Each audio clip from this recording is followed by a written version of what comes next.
Hello and welcome to Portimao, Portugal for day 2 of the Estoril Portimao Marrakesh Rally. Round 3 of the 2010 FIA World Rally Raid Tour with 1,800 kilometres of competitive special stages, but most importantly of all, the event's new format taking the competitors out of Europe and into Africa. The rally starts with 3 legs in Portugal, then over to Morocco for a further 5 legs visiting some of the old Dakar's classic bivouacs, El Rashida, Zagora and Marrakesh. Second leg took place today. But before we look at that, we're going to have a look at the highlights from leg 1. So, Russian Leonid Levitsky, pre-event favourite to the win, current leader of the cross-country World Championship. Fastest on the short super special yesterday, but then lost more than 15 minutes after suffering a problem with the wheel and getting stuck in the sand during day 2. He's 8th overall after day 1. Frenchman Eric Vigour and the impressive Chevrolet Silverado pickup struggled on the narrow Portuguese tracks in his wide trophy truck, waiting for Morocco and doing his best not to lose too much time in the European stage. He's 10 minutes down and 5th. Miguel Barbosa in the Group N rally-engined Mitsubishi Lancer felt the car was underpowered and lost 8 minutes 44. Helder Olivieri in the Nissan Pathfinder feeling confident for the African legs with his previous experience in the desert, 3rd overall and 5.55 behind the leader.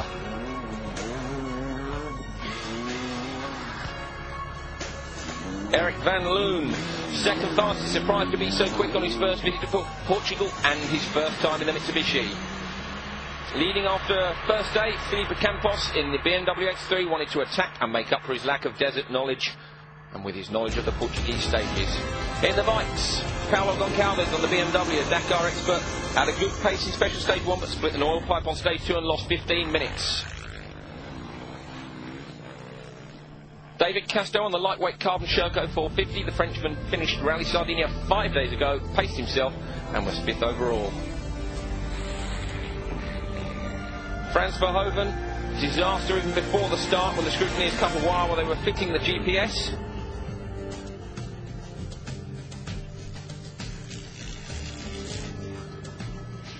And Ruben Farrier taking the team leader role after Cyril Desprez withdrew before the start due to injury. Farrier having to work harder on his navigation and speed than normal, and he struggled with the heavy KTM machine, 3rd overall.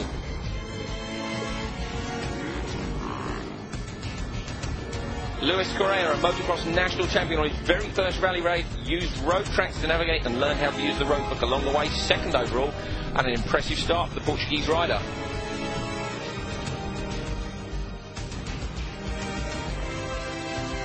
Helder Rodrigues knows the Portuguese stages well. Expected by most to be fast in Portugal, and despite saying he wasn't taking any risks, he led the bikes at the end of leg 1 by 23 seconds.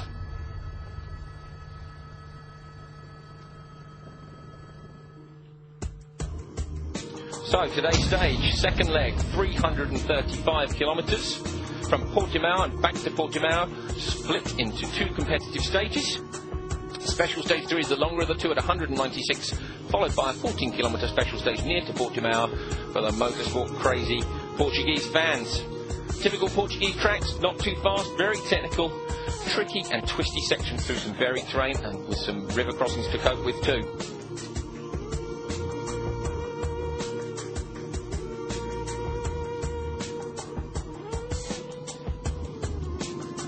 Start of the day then. Crews making their final preparations before heading away for the stage. A friendly atmosphere, the calm before the storm.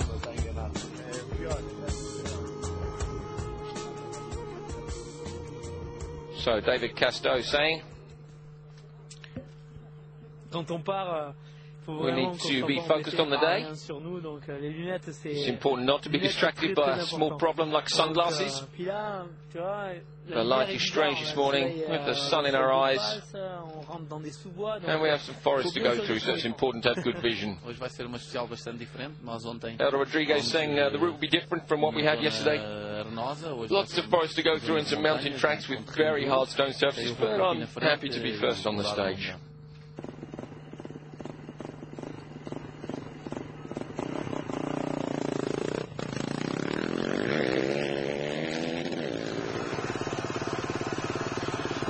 So Frans Verhoeven on the start line and ready to go after his problems in scrutineering. Poor old friends, unfortunately, loses a further 8 minutes on stage through his brake problems. His front brake stopped working for 15 kilometres of the stage. He had to stop and let some of the other bike competitors past, and he had to sit in their dust for the rest of the stage. Verhoeven's still not worried though. Says the bike is made for the desert, and 8 minutes isn't too much to lose in Europe.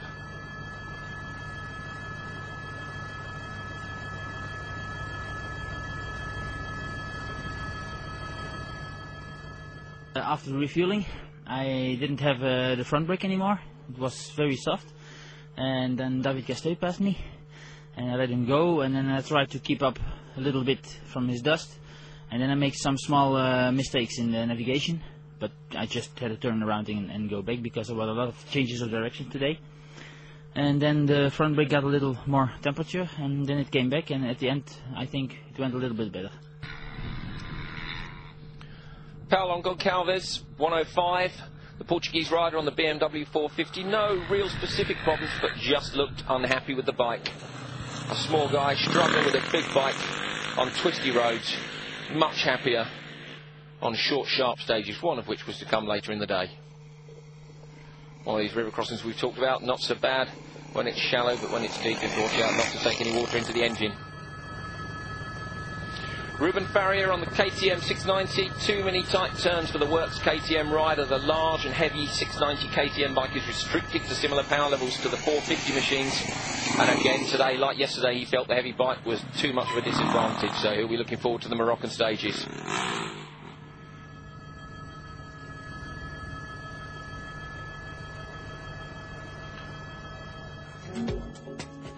Luis Correa, the motocross expert, struggled a bit with navigation today, but used the roadbook and the GPS more, as there were less tracks to follow than on the previous day.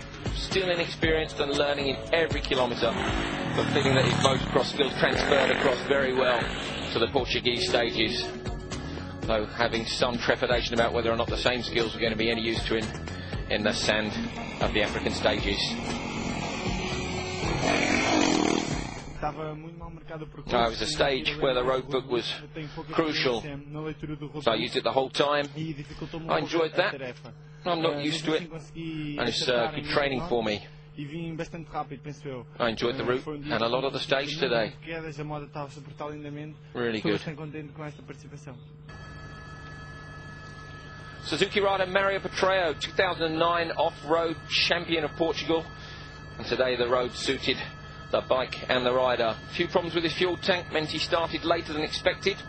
Was happy to be less than 2 minutes behind at the end of the stage, which he finished with the recovering Verhoeven. Facing a steep learning curve with the navigation, but enjoying the challenge of learning completely new skills.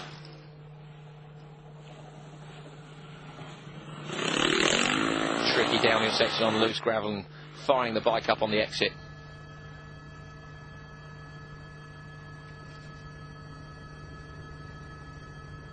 The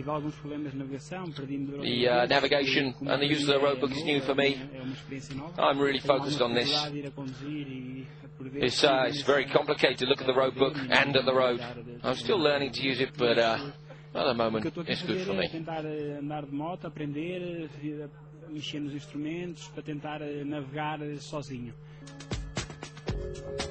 Helder Rodrigues, Portuguese rider on the Yamaha 450, had big issues with tyres today. He chose to use the marathon tyres. He knew there would be some rocky surfaces and was concerned about punctures. Found it difficult leading the riders off. Yesterday he was first on the road. Today he's first on the road, having led yesterday, and it was a lot of tricky navigation. He only lost 34 seconds to Castell, and he leads overall, but ruining the choice of those hard tyres. I've chosen the marathon tyres of the bike. I thought the landscape was very hard, but they were not the right tyres for the terrain. David Castell on the Sherco, riding his large bike, which is designed for the desert but made of carbon fibre, so it's light. And Castell again felt this helped him. Had a pleasurable day. It was very hot and was surprised to have beaten the Portuguese specialists. It's a wonderful stage that reminds me of my roads at home in Nice. All the landscape is the same as the south of France. Eucalyptus, small trees, narrow tracks. Took me back to the beginning when I was a young rider, when I was riding maximum attack. And when I started, it was the same. I felt good on the bike today, and when I got to the finish, they tell me I've won and beaten the Portuguese guys on home ground. So here we have Casto, 34 seconds ahead of Rodriguez, with Patreo coming in third, Correa fourth, and Faria in fifth.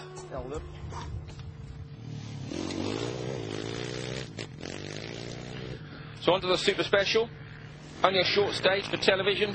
Luis Correa, the motocross expert, unsurprisingly fast on this quick blatter round for the television in Portugal. Able to use all of his skills to throw the bike around, a big crowd there, and showboating for them.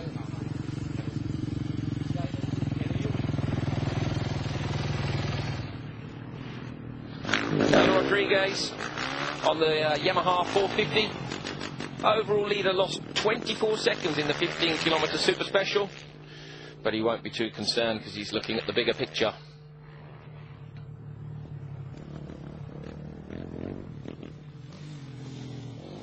And David Casto, the French rider on the Sherco 450, again losing quite a considerable amount of time for such a short stage, 43 seconds down. But not so much of a problem for the overall race, especially when we reach the African stages. So overall, after stage 4, Luis Correa here, 13 minutes 8. Patreo a second behind. Goncalves, Rodriguez and Faria. Overall, Rodriguez leading from Correa, Casto and Faria. We're going to take a short break. Join us in a minute.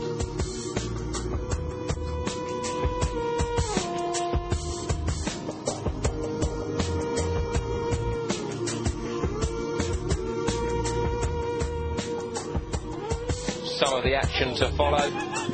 Drivers having not a particularly good day. We'll be back soon. All set for a blistering Eurosport weekend. We're at Le Mans for the mother of all motor races, live for all 24 hours of it. It's the dress rehearsal for the Tour de France, much heavy breathing in the Alps on the Criterium du Dauphiné. And as the World Cup kicks off, Soccer City Live brings you everything you want to know. The Le Mans 24-hour race, cycling and Soccer City Live this weekend on Eurosport.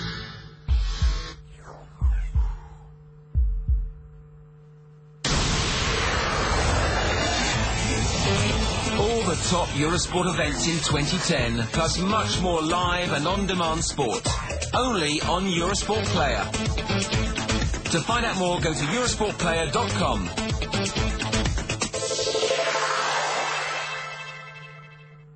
Full motorsport coverage, including every move in F1 of the World Touring Car Championship as it happens, with interviews, breaking news and results, all at eurosport.yahoo.com.